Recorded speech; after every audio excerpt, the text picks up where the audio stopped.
I can't take one more step towards you. Okay, we're going to record in 3, 2, 1. Yo, what's up, guys? KG Fusion here. I'm with my good friend Eddie again. Hey, guys. And we are back on Skype. So, pretty much, I know this is FFA Gunplay Friday, or, Free-for-all Friday, or whatever.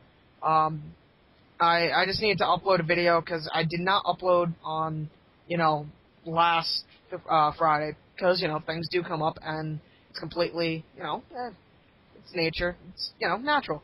Yep. But, yeah, I mean, in this video, we are going to cover 2 things, actually. But, well, 1 thing.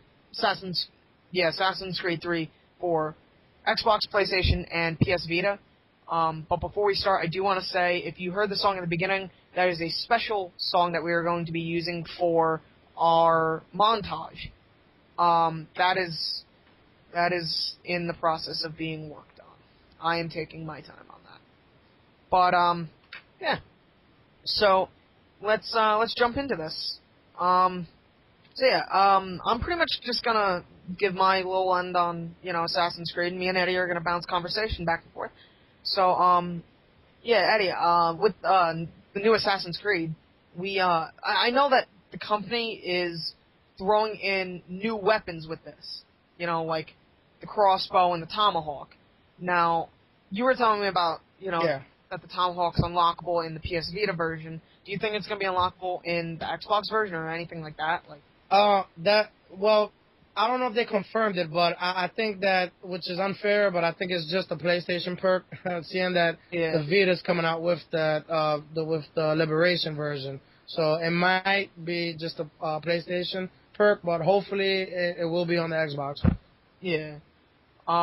Also, they, the main character is, Connor what? I don't know. Kenway. Connor Kenway. Connor Kenway.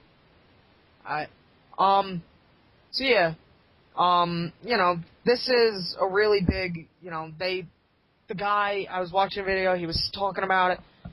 Supposedly, the entire game is historically completely accurate. Anything that George Washington did in real life, they have, any spot that he did was in real life, he is really in the game. So, if he was in, 3rd Street, Boston in real life at that point in time, he really is in 3rd Street, Boston in the game. Yes, that's accurate. Yeah. Weather, I know that they were saying that, weather does take a huge part in the game, though. With, I guess it can be good and bad. I mean, like you were saying before, earlier when we were talking about how it can be a huge part whether, it makes it easier to, take someone down or, make it more difficult because, it'll be easier to be stealthy and, be hiding, but it could also be really difficult. Disadvantage. Yeah, because, you're moving slower, you're not taking your time, you can be distracted, and it could really, mess with you a little. Snow leaves, tracks, Yeah. So you're probably going to be moving through the trees. There's different things to it. Yeah. The climbing tree thing is pretty cool. I think that it's a good and bad thing, so. Yeah. I mean, what do you think about it? I mean, I like that, it gives you more than just climbing, just climbing walls, but I don't really know so much about, the whole, I'm not a big fan, because I feel like people are going to overuse it in the game. Yeah. Like, they're going to try and climb every single tree, it's going to be too much in the end. But, probably in the multiplayer as well, because people take advantage of those type of things. So. But, I mean, it gives a good, help to it, though. But also, I think I was watching a gameplay for it, not a gameplay, but a preview, and you can actually jump through people's homes and stuff. I think that's going to be kind of cool. What do you think about that?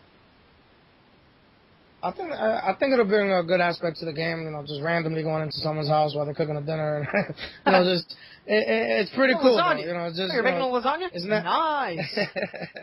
You know, just walking through a town and randomly just walk into anyone's home. Who knows what they have in store for people, though? You know, just yeah, maybe like you said, everything's historically accurate. So who knows if some of these things do play a role in real life situations. You know, like historically, you know, you might walk into a place that you can actually visit in Boston. You know, whatever the case is. But I think that it's unique.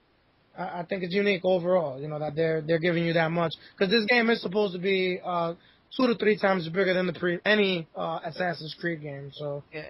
See, some of the stuff that I do, you know, I'm just gonna quickly, you know, just do a quick little thing on, you know, some of the stuff that I do want to see, or things that I had a theory on that if they do it, it'd be kind of cool. You know, since Connor is Native American and he is, you know, European, maybe they could do something with, you know, Assassin's Tomb where you, instead of there being 6 like there was in the second one, you know, there's 7 of them, and one of the big one is Ezio, and then you can get Altair's armor, and you get Ezio's fortune, or something special like his mother's feathers, and the feathers create the cape or something, and then since he is Native American, you know, he's got Native American tombs, and he gets something special from those, like, you know, like special poisons, or, you know, like the tomahawk, or something cool. Flint arrows, or, you know, things like that. Like flint arrows, or even like explosive arrows, or something like that. But, yeah, so tell me a little bit about the PS Vita game. Well, in a nutshell, they said they're releasing it the same day, which is October 30th. It's released the same day as Assassin's Creed 3.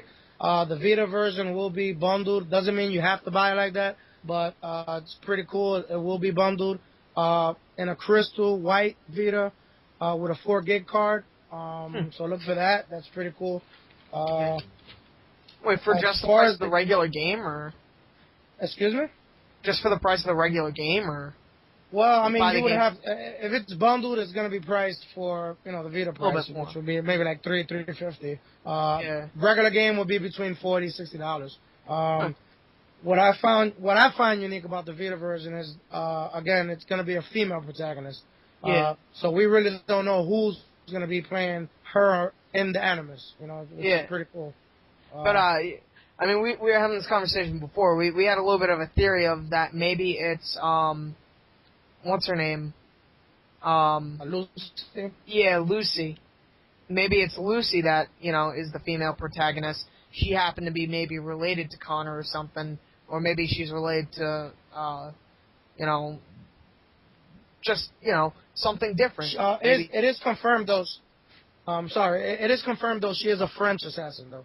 She's not Native American, so we know that. See, now that makes it a little bit more interesting. Yeah. Her name is Avalon. But it's the Vita version will take, it will make use of every aspect of the Vita, which is the gyroscope gears, the rear touch, the front and back camera. It's going to play a major role in all the combat in the game.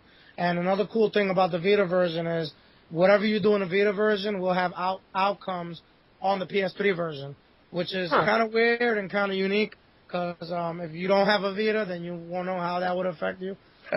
But for those that have a Vita and a PS3, if you do have both versions, some of the gameplay and some of the things you do as the female protagonist will affect some of the gaming in your PS3 version, like unlocking ammunition pouches, new weapons, characters. Like the more that you do with her, like say you get like you're her, and maybe you unlock, you know, like you do something, you get like a really good pouch.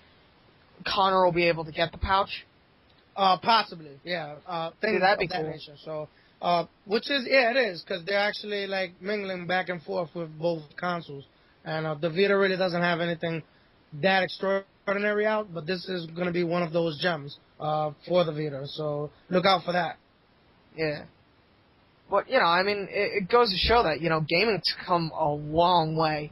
And, you know, I mean, I was a huge fan of the second Assassin's Creed.